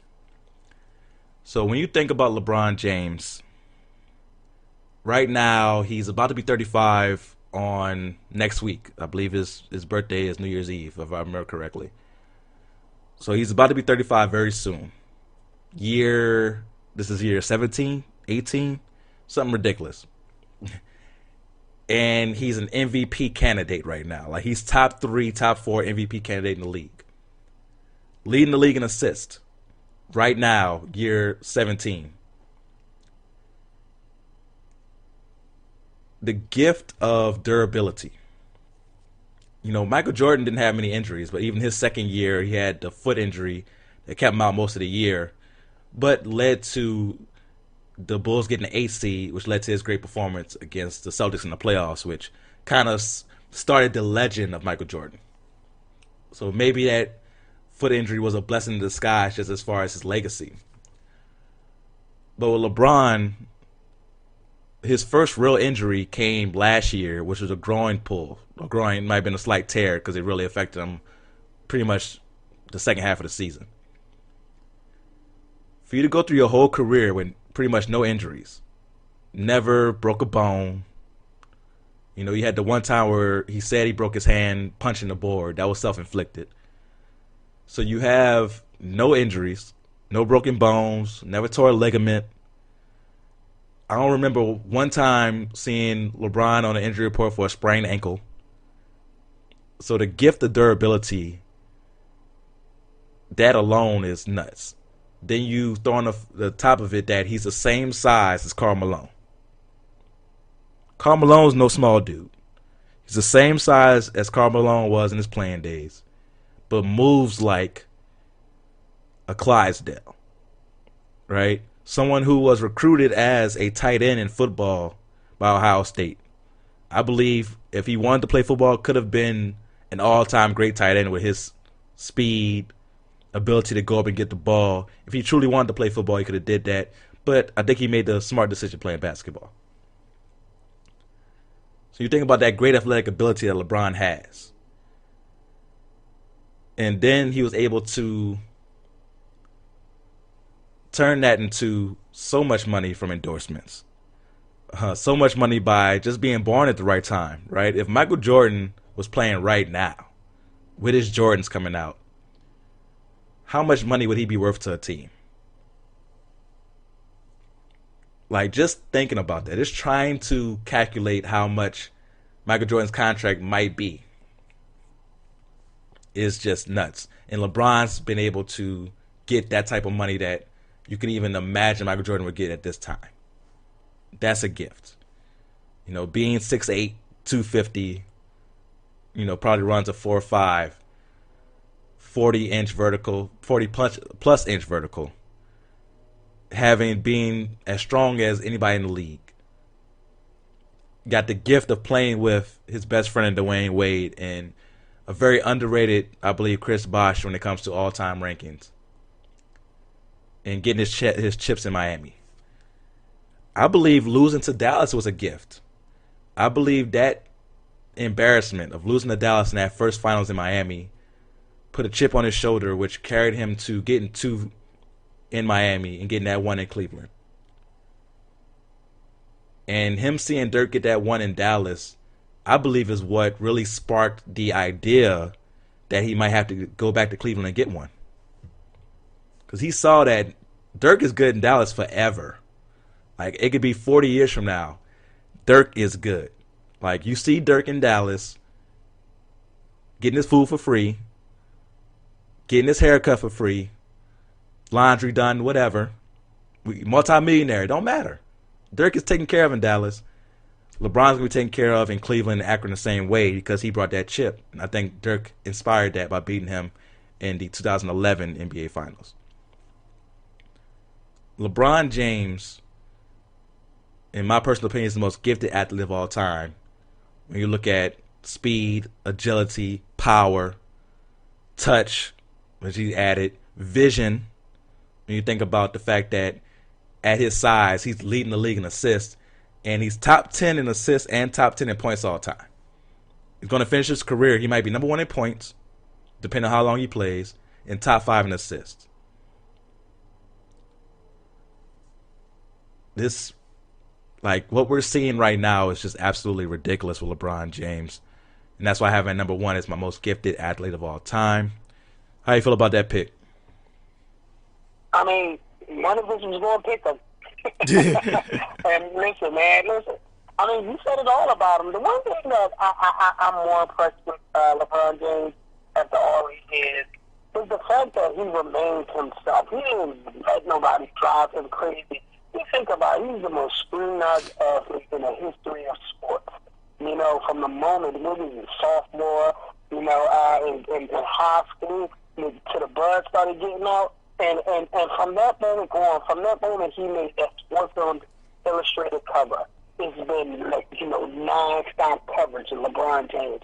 What is he doing? Where is he going? How is he going to be? You know, what's his level of composure? What's his competitiveness? You know, do he care about winning? Do he care about losing? You know, and all the questions, we even questioned some of the things about LeBron James, but it was always questioned. Even to this day, there's still some people that question him. Now, I still think that Michael Jordan is the greatest player of all time. You know, yeah. But LeBron James is approaching. LeBron James is approaching because, like you said, his durability, his longevity is in itself is astonishing. It's astonishing. All the things you just pointed out, he's doing in his 17th year. 17th year. It's unbelievable. I mean, you think about it. You know, Brady is doing what he's doing. You know, in football. I mean, when you play football, you're a quarterback. You ain't running out there. You ain't playing defense. LeBron's playing both ends of the court. Now, he don't play defense like he used to, but he's smarter now. He knows when to rest on offense. You know, that way he'll have some on defense towards the end of the game. He knows how to manage his body. The fact that he didn't have any major injuries throughout his career, you know, everything you pointed out about, him just up to last year when he had that groin injury, that was the first major injury of his career. He probably could have came back and finished the whole season, but, you know, he shut it down. The team wasn't going on. You know, his ability to make everybody better, like Jordan, you know, it took him a while to become a winner, you know, but, you know, he always had that ability to make players better. You know, he always had that ability. His core vision, you know, the fact that he's 6'8", the fact that he's fast as lightning, can jump out of the roof. You know, this guy can do it all. He can do it all. You know? Now, I didn't have him on my list because I figured you would name him. But, you know, you got to be a fool if you think LeBron James is not one of the greatest athletes of all time. You know? I just wanted to give somebody else a nod. One of us was going to name him. You see what I'm saying? And there's no question. I just think the fact that he was able to handle everything he's handled with all the scrutiny and negativity coming his way, and the fact that he speaks up on social issues, he puts himself out there to say, look at me. I'm going to be the leader of this. I'm the leader of my people. I'm going to help my people here. I'm going to do this. I don't believe in that. That's something even the great Michael Jordan didn't do. They still don't do, especially in this day and age. Well, we need people that of prosperity, the people that our kids can look up to and say, yo, he's a role model. And make no mistakes about it. LeBron James is a role model in every way possible. Every way possible. There's nothing negative you could say outside of sports, basketball, about LeBron James. Nothing. No scandal. scandals, no nothing. He's the Barack Obama of basketball. Of sports people, period. Yeah. You know, he's the Barack Obama of sports. You know? Oh, one thing you can say about him is the headline. I think you got to let that go, LeBron. But, hey, that's just nitpicking, brother. That's just nitpicking. But other than that, he is number one all time.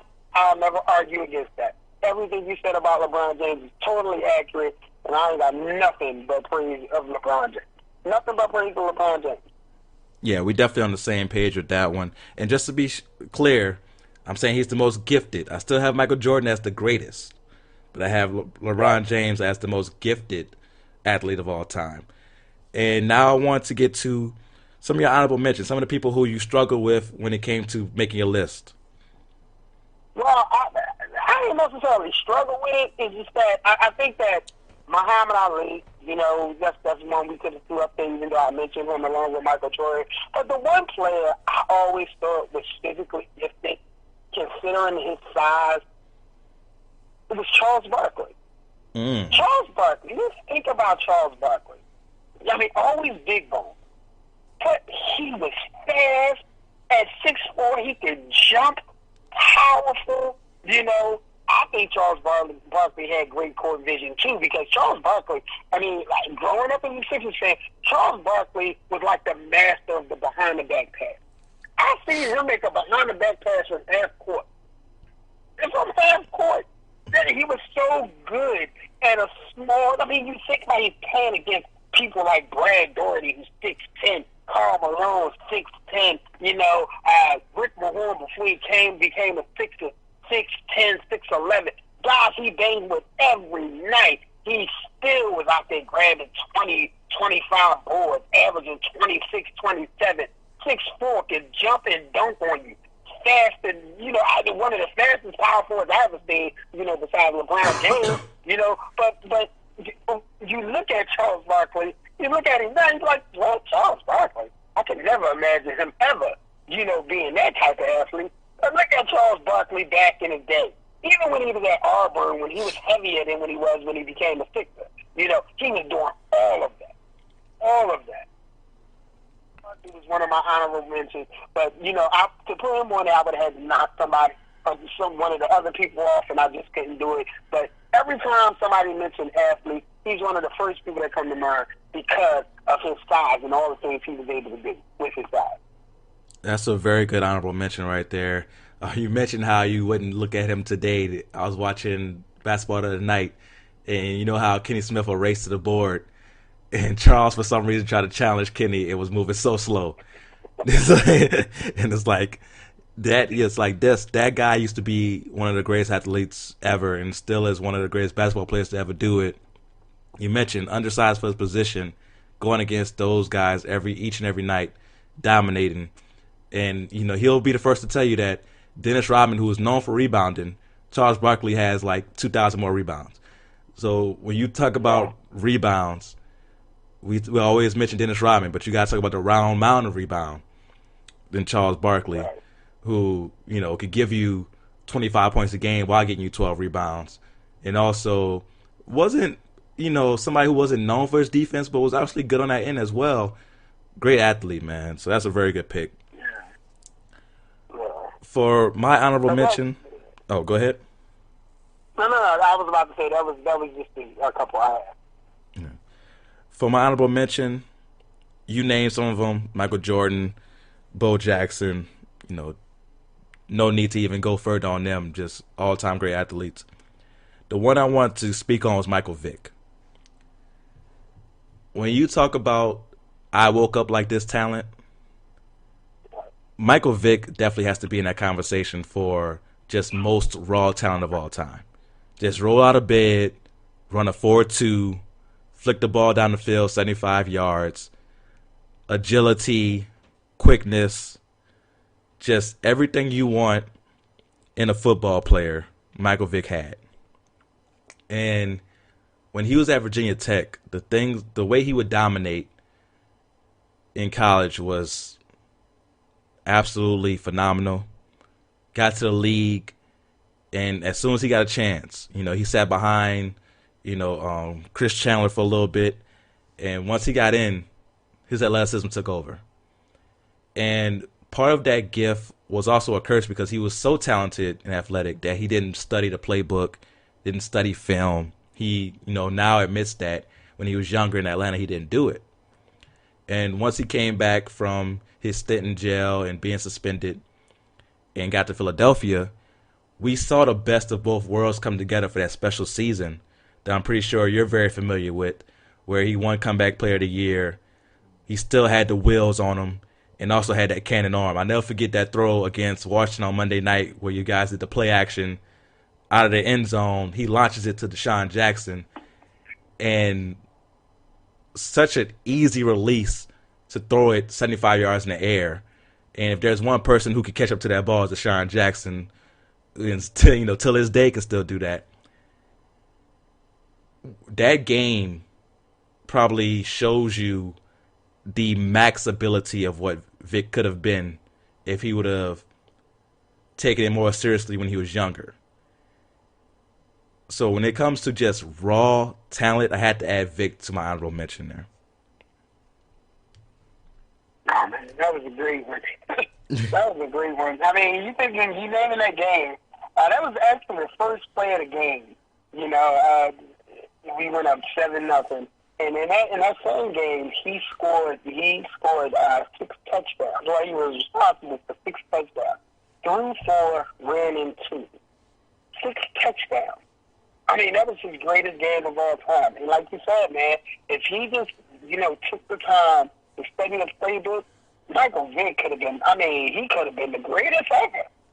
The first play I honestly looked at on the football field was like, is somebody control him? Like, seriously, is this a video game? Like, seriously. I've never seen a quarter step in the play. Lamar Jackson, he's fast. I don't think he's faster than Michael Vick. When Michael Vick was, like you said, in the beginning tech, Michael Vick was like, Jesus. It was like you blink, he's gone. It was like a Mike Tyson fight. You blink, he'll knock somebody out. You blink, Michael Vick was gone. Gone. And I love Lamar Jackson, but, I don't think he had that burst like Michael Vick did, So I love Michael Vick. I love that pick. I didn't even think about Michael Vick, and that was a hell of a pick, Damian. I love that pick. Appreciate that. And one thing that I saw that was a very interesting stat, so Lamar Jackson broke Michael Vick's record for rushing yards by a QB in a season. Michael Vick had more long runs than Lamar. So he had more 30-plus yard runs than Lamar had. And none of those were called, right? With Lamar Jackson, what they're doing is they're using the best of his ability and calling runs for him. With Michael Vick, you might have some bootlegs here and there, but for the most part, that was scrambles where he was improvising and still gaining 30, 40 yards on a run. Nuts. Like, that's just nuts. And I'm glad that, imagine if Michael Vick was used the way Lamar Jackson is. My God. Like, that would just be absolutely positively nuts, man. Yeah, Michael Vick was something, boy, I tell you. Yes, being a Saints fan, I never had more fear in my heart than playing against the Falcons and Michael Vick taking off out the pocket. Like, never had more fear in my heart in my life, man. I definitely remember those. So please recap your list for the people, please. All right, I had King Griffey Jr., number 5. I had Deion Sanders, number 4. I had Bo Jackson, number 3. I had Michael Jordan, number 2, and Roy Jones Jr., number 1. Yes, awesome list. Awesome list.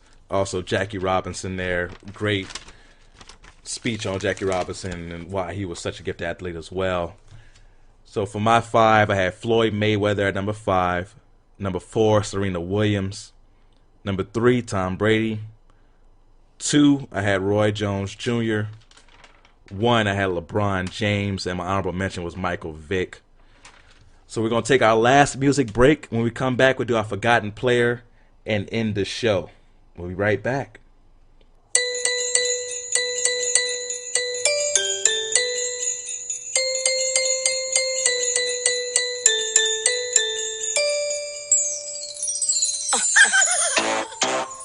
You know, Christmas was made for the children. Destiny's Child. G Christmas. Destiny's Child.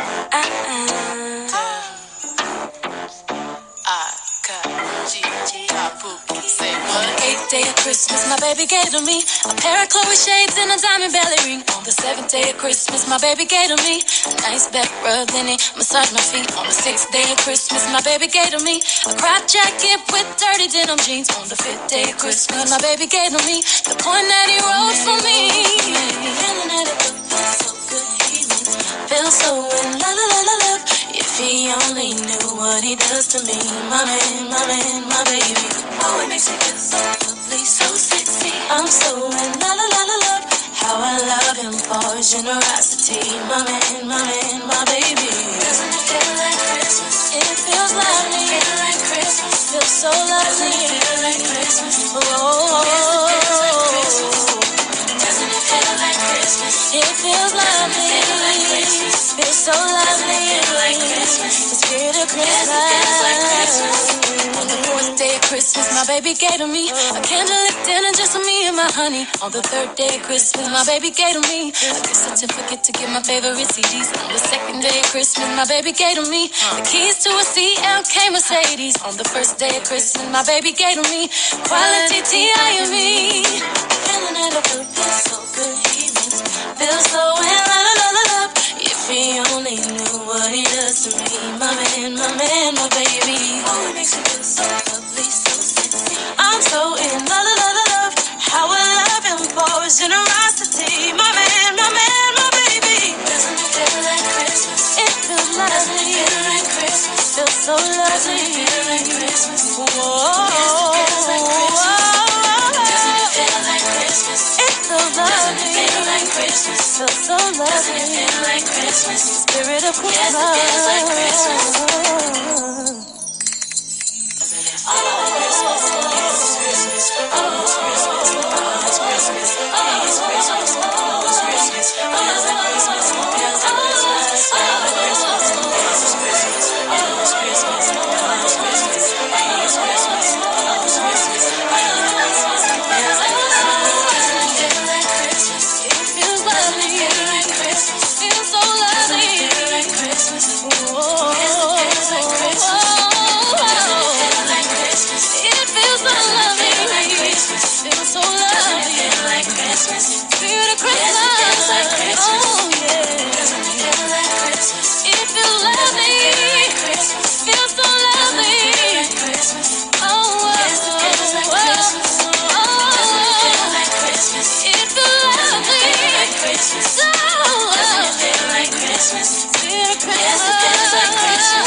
Welcome back to The Real Deal with Damian Adams.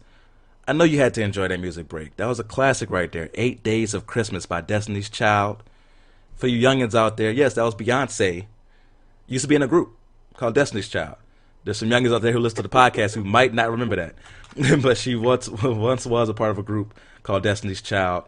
And, you know, there was some people used to argue who was hotter out of her and Kelly Rowland. You know, I think that's still debatable. But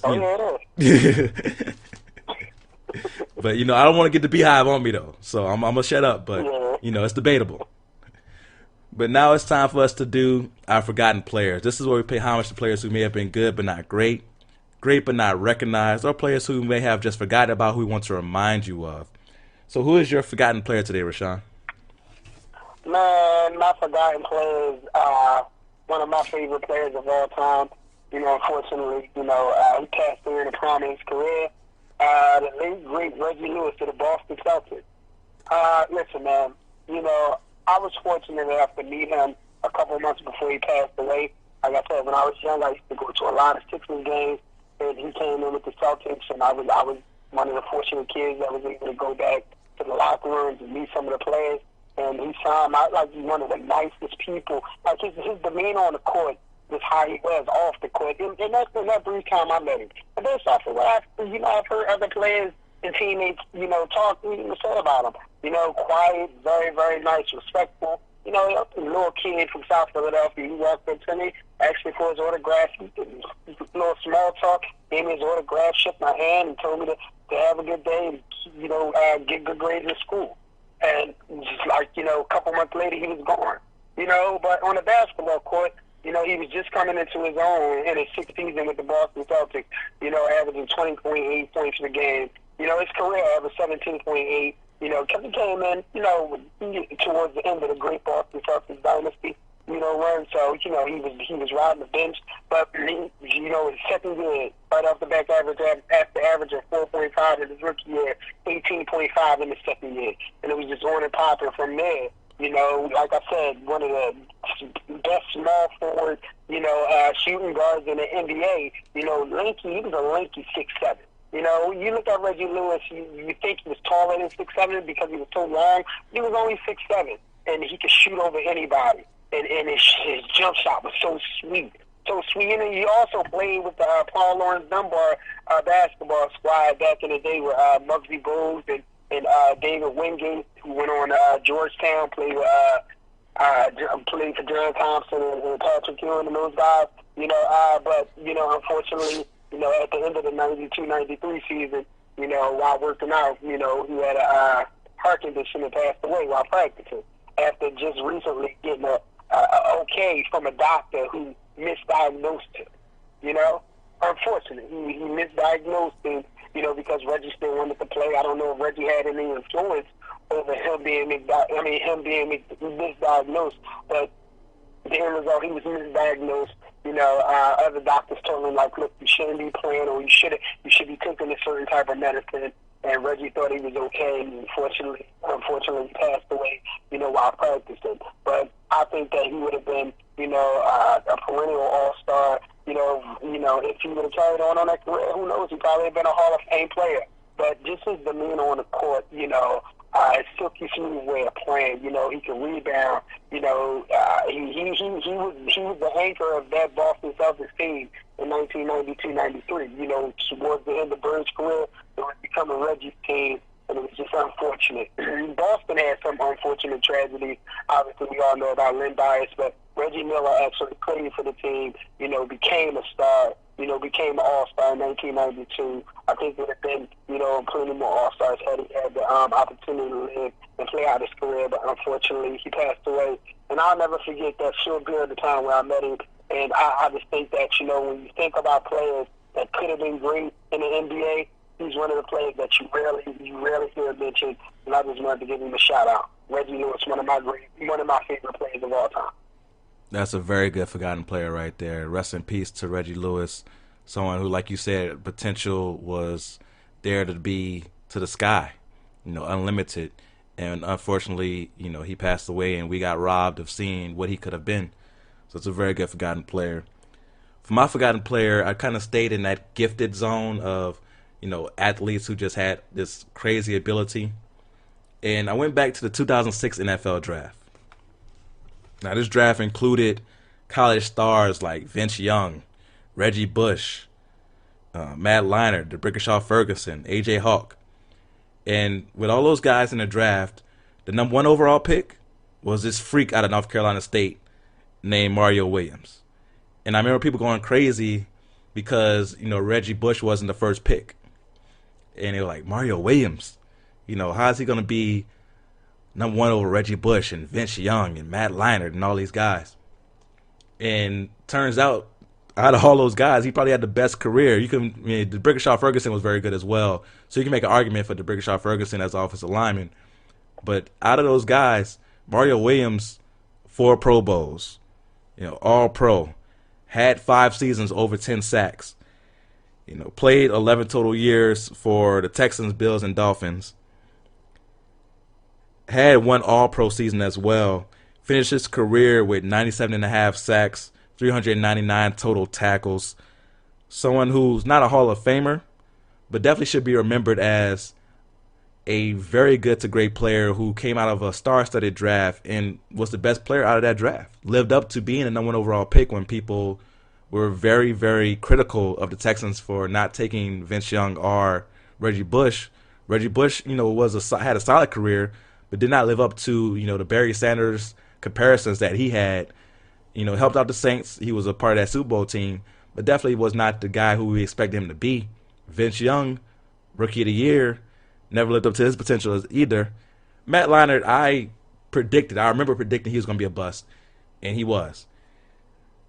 But for the rest of that draft, though, for Mario Williams to be the best guy, definitely shows his talent. 6'6", 300 pounds, to be able to move that fast, that quick. Defensive linemen in general are just freaks. Like, when you think about defensive ends, be that big, that fast, that agile, to be able to push another grown man who's 300 pounds in a direction he doesn't want to go. Like, defensive linemen in general are just phenomenal athletes. And Mario Williams is one of the best athletes, period, to come out. And I had to give him a shout-out as my forgotten player today. I like that pick. You know, listen, 97 and a half sacks is a lot of sacks. You know, I mean, Houston got their money's worth with that pick. You know, I was one of the people that are like, what the hell are you thinking about it? Why the hell would you take him? And this and that and this, like, you know. But turns out, he was sort of like, he reminded me of Javon Curse. Remember Javon Curse? Yeah, the freak. Tall, athletic. Yeah, you know, he reminded me of him. It was actually better than him. You know, he ended up being better than him. And like you said, better than most of those players that a lot of people thought he should have went after. You know, he had a better career. You know, I didn't know that he was a 4-time Pro Bowler. I mean, wow. I mean, that's great.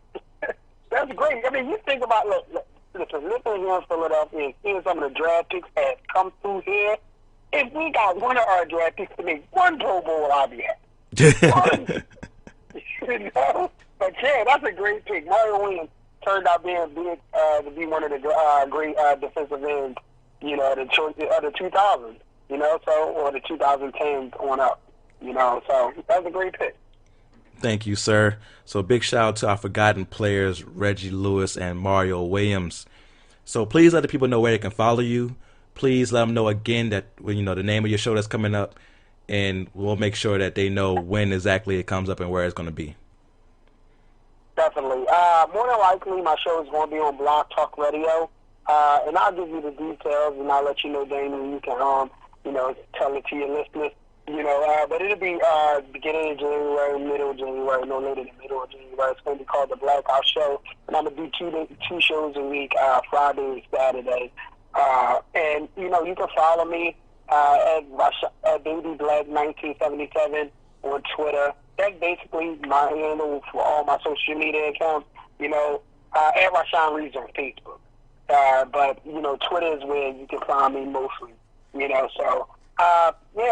once I get this up and running, Damian, you'll be the first to know. I'll let everybody else know in our family, and you know, hopefully I can get you on the show, brother. Oh, most definitely, man. Just let me know when and where, and I'm there. Definitely will be on the show.